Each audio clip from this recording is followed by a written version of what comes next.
Welcome back guys, स्वागत है आपका एक बार फिर से एमएससी मैथ्स क्लासेस के यूट्यूब चैनल पे। दोस्तों, आज अपन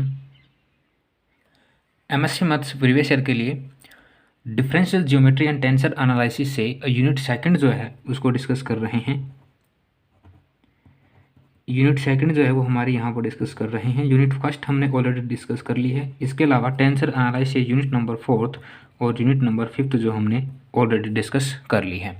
प्लेलिस्ट अवेलेबल है, आप वहाँ जाकर के इन सभी क्लासों को एक बार देख सकते हैं। ओके, सो आगे बढ़ने से पहले आप सभी से एक रिक्वेस्ट है, अगर आप हमारे चैनल पर नए हैं तो प्लीज़ चैनल को सब्सक्राइब कीजिए, अपने दोस्तों के साथ शेयर कीजिए। नॉन कॉलेज और प्राइवेट स्टूडेंट जो हैं, जो एमएससी करने का सोच रहे हैं, उन सभी के हित में ये जो क्लासें आपको प्रोवाइड करवाई जा रही हैं पिछले 10 साल के पेपर एनालिसिस के आधार पर। आज का जो हमारा क्वेश्चन है, इसमें कहा गया है कि find the calculate first and second fundamental magnitude of surface of revolution are equal to R U cos V U sine V और एफ यू। ठीक है, ये आपको फंडामेंटल दे रखा है। यहाँ पर फर्स्ट और सेकंड का मतलब ये है कि आपसे कभी कभी फर्स्ट भी पूछा जाता है और कभी कभी सेकंड पूछा जाता है। और जब आपको सीधा ये बोले एग्जामिनर क्वेश्चन के अंदर कि find the calculate fundamental magnitude, उस टाइम पर आपको फर्स्ट और सेकंड दोनों ही बताने पड़ते हैं। ठीक है, तो मैं अगर बात करूँ 2009 के अकॉर्डिंग, तो 2009 में सिर्फ फर्स्ट फंडामेंटल पूछा गया था। फिर 2012 में आपसे दोनों पूछे गए थे। 15 में आपसे सेकंड फंडामेंटल पूछा गया था।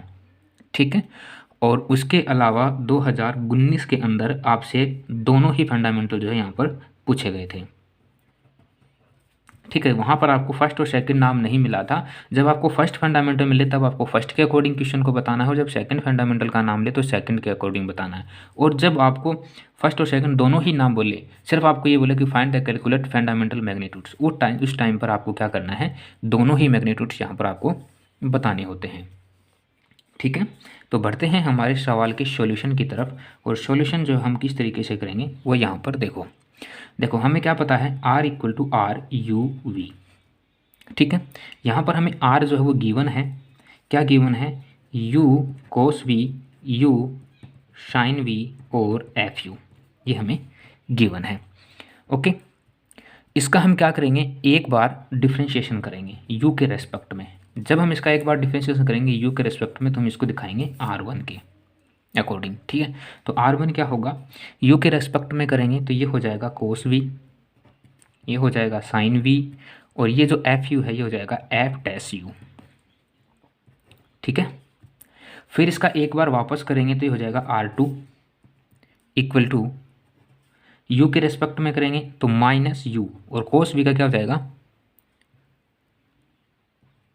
साइन वी, इसका हो जाएगा U कोस वी, और एफ यू का हो जाएगा 0। ध्यान रहेगा इतना। इस तरीके से हम क्या करेंगे, इसका सॉल्यूशन करेंगे।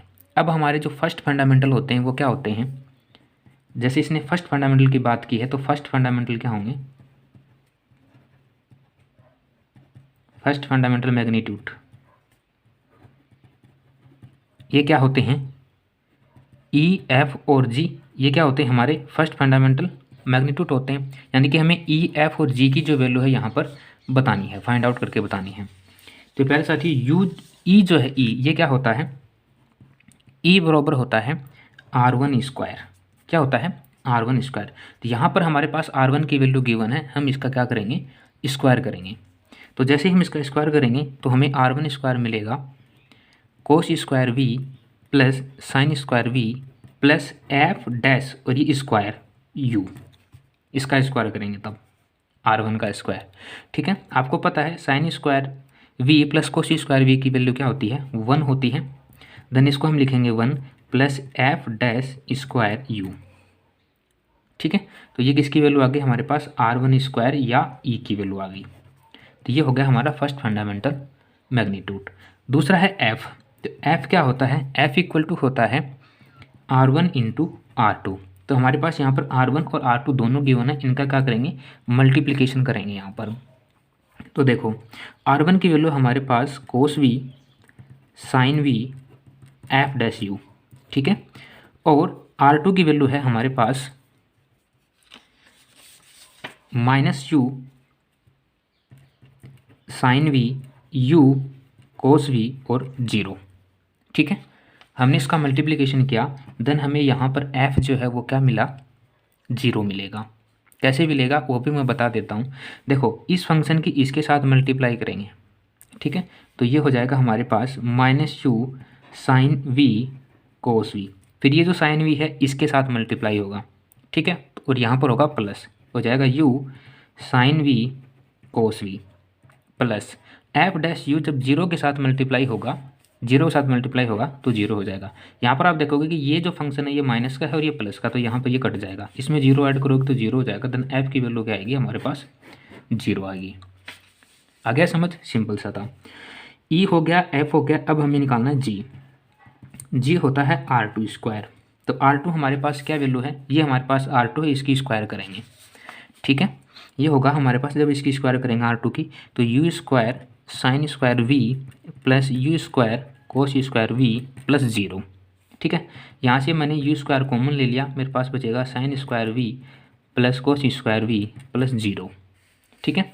Sine square v plus cos square v की वैल्यू 1 होती है। देन हमारे पास यहाँ मिलेगा हमें u², ये हो गया हमारे पास r2² या फिर g। तो ये हो गए हमारे तीनों first fundamental theorem, first fundamental magnitude जो है वो हमें यहाँ पर मिल गई। तो एग्जामिनर जब आपसे फर्स्ट फंडामेंटल के बारे में पूछे तो आपको ई, एफ और जी की वैल्यू बतानी है।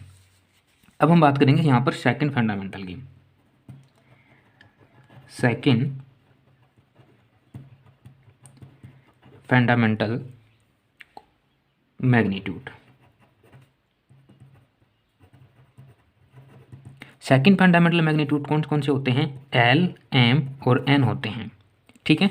तो यहाँ पर ये जो एल होता है इसकी वैल्यू क्या होती है, L equal to R11 into N cap होती है। एम इक्वल टू होता है R12 इंटू डॉट प्रोडक्ट होता है ये यहाँ पर एन कैप, और जो एन होता है इसकी वैल्यू होती है R22 इंटू एन कैप, ठीक है। ये हमारे सेकंड फंडामेंटल मैग्नीट्यूड यहाँ पर होते हैं। यहाँ से ये जो एन कैप होता है इसकी वैल्यू हम कैसे निकालेंगे, एन कैप की वैल्यू होती है R1 इंटू R2 बटे R1 इंटू R2 के मॉड्यूलेशन की स्क्वायर, निकाल लेंगे। तो जो जो चीज़ें हमारे पास हैं उनको अपन काम में ले लेते हैं और नहीं है उनको अपन निकालेंगे। ना हमारे पास R11 है, ना 12 है, या ना R22 है, ना एन कैप है, ठीक है। तो सबसे पहले हम एन कैप की वैल्यू निकालते हैं यहाँ से, ठीक है, क्योंकि यहाँ पर एन कैप मैंडेटरी है तो एक बार एन कैप की वैल्यू यहाँ से निकाल लेते हैं। तो एन कैप की वैल्यू निकालने के लिए सबसे पहले हमें R1 इंटू R2 करना पड़ेगा, ठीक है। तो R1 इंटू R2 निकालते हैं और फिर जब R1 इंटू R2 आ जाएगा तो उसका मॉड्यूलेशन लेके स्क्वायर कर देंगे और उसमें इसका डिवाइडेशन देंगे तो एन कैप की वैल्यू मिल जाएगी। क्योंकि यहाँ पर हमें तीनों ही फंक्शन में एल, एम और एन मैग्नीट्यूड्स के अंदर एन कैप की वैल्यू की ज़रूरत पड़ेगी। तो वो कैसे निकालेंगे, R1 into R2 equal to, यहाँ पर देखो क्योंकि हमारे पास इक्वेशन बनी हुई है R1 और R2 की, जहाँ पर हमारे पास आयोटा डायरेक्शन, जे डायरेक्शन और के डायरेक्शन में वैल्यूज हैं। अगर मैं R1 की वैल्यू रखूँ तो यहाँ पर ये होगा कोस v, ये होगा साइन v और ये हो जाएगा एफ डैश यू। इसी के अकॉर्डिंग ये क्या होगा, u साइन v, ये हो जाएगा u कोस v और ये होगा 0, ठीक है। तो इसका सॉल्यूशन करेंगे तो देखो सबसे पहले आयोटा के रेस्पेक्ट में करेंगे तो ये फंक्शन इसके साथ मल्टीप्लाई होगा, ये इसके साथ मल्टीप्लाई होगा, ठीक है। और इसको मतलब ऊपर वाली लाइन और इस वाली लाइन को छुपा लेंगे, इसके साथ मल्टीप्लाई करेंगे 0, इसका इसके साथ करेंगे तो क्या होगा हमारे पास u cos v F dash you iota, ठीक है। फिर क्या करेंगे, जे के रेस्पेक्ट में करेंगे तो जे के रेस्पेक्ट में करेंगे इसको इसके साथ, इसको इसके साथ, ठीक है, माइनस इसको इसके साथ करेंगे तो हो जाएगा u कोस स्क्वायर v हो जाएगा। यहाँ से इसको करेंगे तो ये क्या होगा हमारे पास माइनस और माइनस का हो जाएगा प्लस,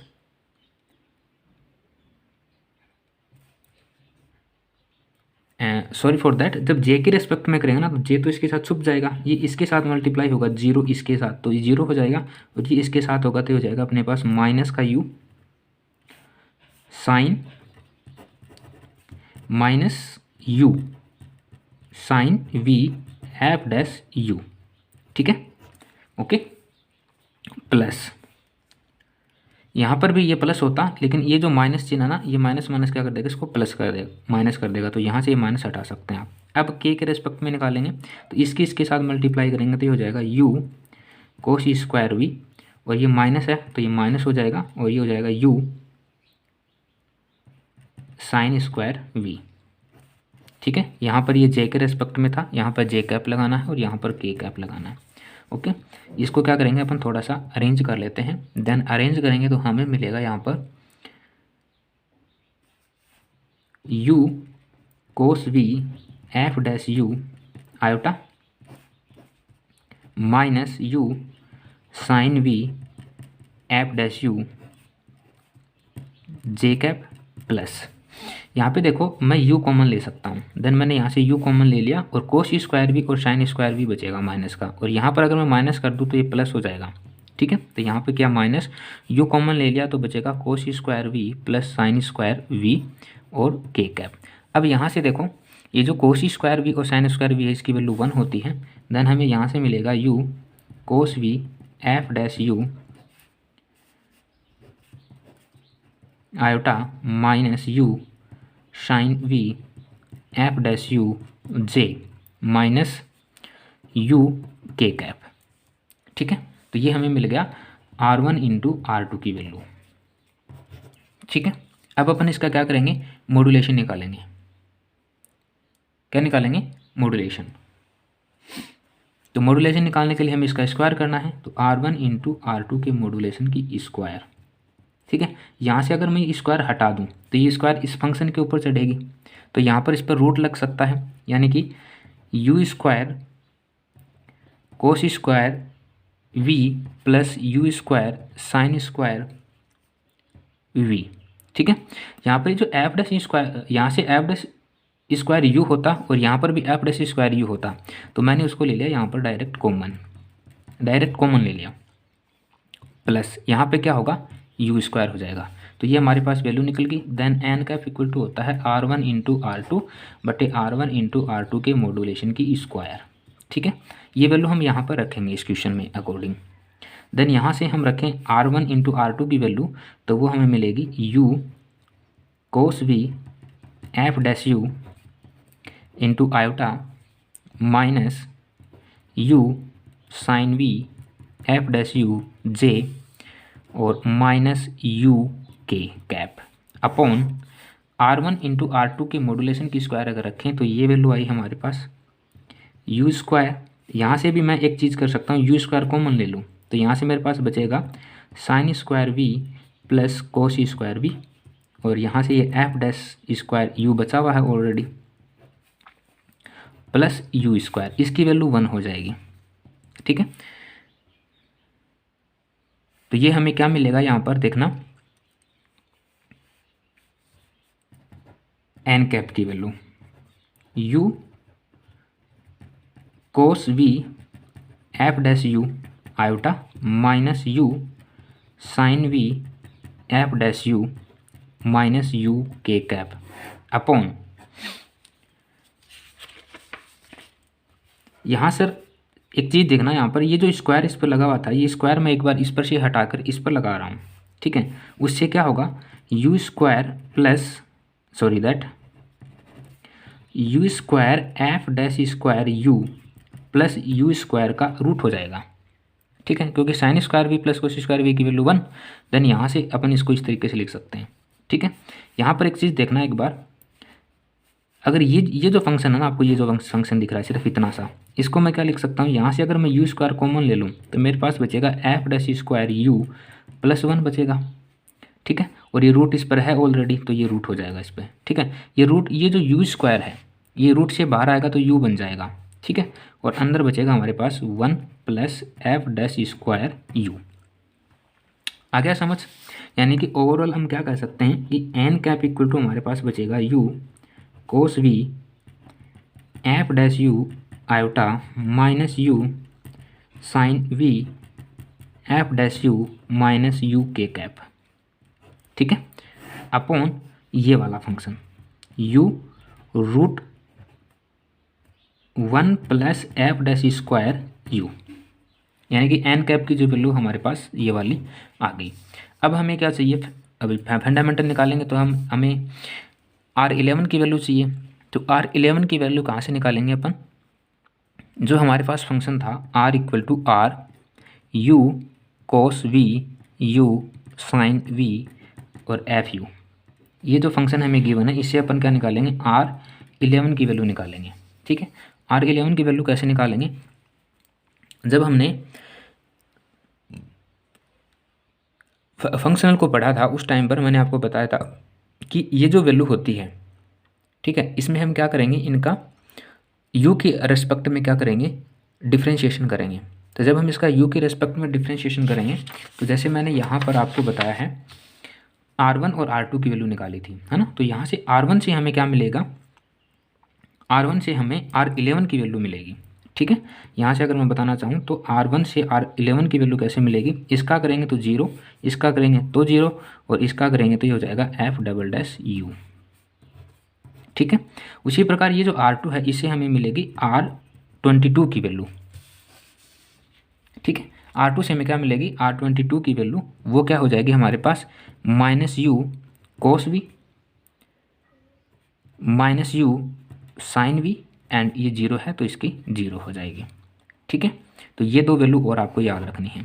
इसके अलावा हमें ज़रूरत पड़ेगी किस वैल्यू की, R12 की वैल्यू की। तो R12 की वैल्यू कैसे निकालेंगे वो देखना ज़रा। यहाँ पे एक बार मैं R11 की वैल्यू अगर आपको बताऊँ तो 0 0 और F"U हो जाएगी। उसी प्रकार R12 की वैल्यू हमारे पास आई थी -U cos V और -U sin V एंड 0। अब ये 22 की वैल्यू है, सॉरी, ये अब R12 की वैल्यू निकालेंगे तो वो कैसे निकलेगी, R1 और R2 से हमें R12 की वैल्यू मिलेगी। तो वो क्या होगी, मतलब R2 जो होता है ना, R2 हमारा, उसका हम क्या करेंगे,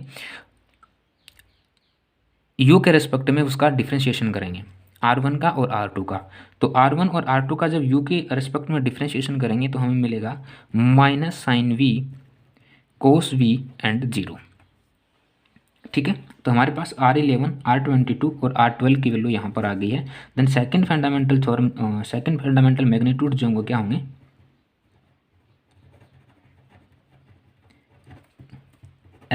L इक्वल टू क्या होगा, R11 इंटू एन कैप। तो R11 की वैल्यू देखो, ये 0 और R एन कैप की वैल्यू ये हमने यहाँ पर ऊपर निकाली है, एन कैप की value.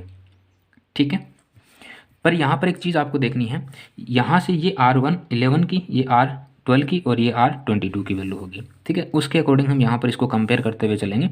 Then L equal to हमारे पास U F"U बचेगा, सभी वैल्यूज़ को रखेंगे तो, और नीचे हमारे पास बचेगा U √1 + F'²U।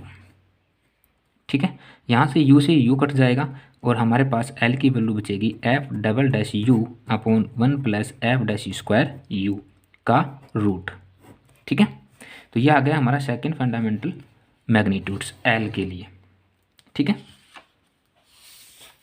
उसी प्रकार जब हम M के लिए निकालेंगे तो M इक्वल टू होता है R12 इंटू एन कैप। ठीक है, तो R12 की वैल्यू हमारे पास क्या है, U sin V cos V F'(U) -U sin V cos V F'(U) + 0। ठीक है, और एन कैप की वैल्यू क्या है, U1 + F'² का रूट। ठीक है, ये जो R12 जो है ना, R12, इसमें सारी की सारी जो वैल्यूज हैं एक तरीके से देखा जाए तो वो क्या है, 0 है ना। जब हमने R12 जो निकाला था उसमें इस वैल्यूज़ को रखेंगे तो ये सारा फंक्शन जो है कहीं ना कहीं इस फंक्शन के लिए 0 अप्लाई करेगा। तो हमारे पास M की वैल्यू क्या आएगी, 0। वैल्यूज़ को रख के मल्टीप्लाई करेंगे ना, तब हमारे पास M की वैल्यू 0 मिलेगी। आप जो R12 की वैल्यू है उसको यहाँ पर रखना और एन कैप के साथ मल्टीप्लाई करना, देन आप देखोगे कि M की वैल्यू 0 मिलेगी आपको। उसी प्रकार एन मैग्नीट्यूड जो है वो होता है R22 इंटू एन कैप। ठीक है, तो R22 के अकॉर्डिंग अगर अपन चलें तो हमारे पास जो वैल्यू है वो क्या आएगी, जब आप इसको मल्टीप्लाई करोगे तो आएगी U² cos² V F'(U) + U² sin² V into F'(U) + 0 upon U √1 + F'(U). ठीक है, यहाँ से आप एक चीज़ देखोगे, U² अगर कॉमन ले लिया जाए तो हमारे पास बचेगा cos² V + sin² V F dash U plus 0, ये मैंने कॉमन ले लिया, यू स्क्वायर और एफ डैश यू यहाँ पर ऊपर वाले फंक्शन में कॉमन ले लिया तो ये बचा। Then U root of 1 plus F dash square U बचेगा, कोस स्क्वायर भी साइन स्क्वायर भी की वैल्यू 1 होगी। Then U square F dash U plus 0, 0 लिखो मत लिखो doesn't matter, and U root of 1 plus F dash square U बचेगा। एक यू से एक यू कट कर दोगे तो बचेगा U F dash you upon 1 plus F dash square you का रूट। ठीक है, ये हमारे पास आ गया मैग्नीट्यूड ऑफ एन। ठीक है, तो इस प्रकार से हमारे पास जो एल मैग्नीट्यूड है उसकी वैल्यू होगी F double dash you upon 1 plus F dash square you का रूट। एम जो है वो 0 होगा और एन जो है वो क्या होगा, U F dash you upon 1 plus F dash square you का रूट। ये हमारे पास सेकंड फंडामेंटल मैग्नीट्यूड जो वो आ गए हैं। ठीक है, अब ये डिपेंड करता है एग्जामिनर पर कि वो आपसे फर्स्ट फंडामेंटल पूछता है या सेकंड। तो अगर फर्स्ट पूछता है तो फर्स्ट तक ही आप क्वेश्चन को रोक देंगे, सेकंड पूछता है तो आपको पूरा बताना पड़ेगा, क्योंकि फर्स्ट की हेल्प से ही हमने सेकंड मैग्नीट्यूड जो उनको यहाँ पर निकाला है। तो इस चीज़ को आपको ध्यान में रखना है। और जब आपको डायरेक्ट पूछे कि फंडामेंटल मैग्नीट्यूड से बताने तो आपको दोनों ही सोल्व करके बताने हैं। ठीक है, मुझे उम्मीद है कि मैंने आपको जो पढ़ाया है वो आपको समझ आया होगा। अगर कोई भी टर्म्स आपको समझ नहीं आई है तो विद टाइमिंग आप हमें कमेंट कर सकते हैं, आपकी निसंदेह यहाँ पर हेल्प की जाएगी। आज के लिए इतना ही रखते हैं। थैंक यू सो मच, मिलते हैं नेक्स्ट क्लास में। तब तक अपना ख्याल रखिए, हंसते रहिए, मुस्कुराते रहिए।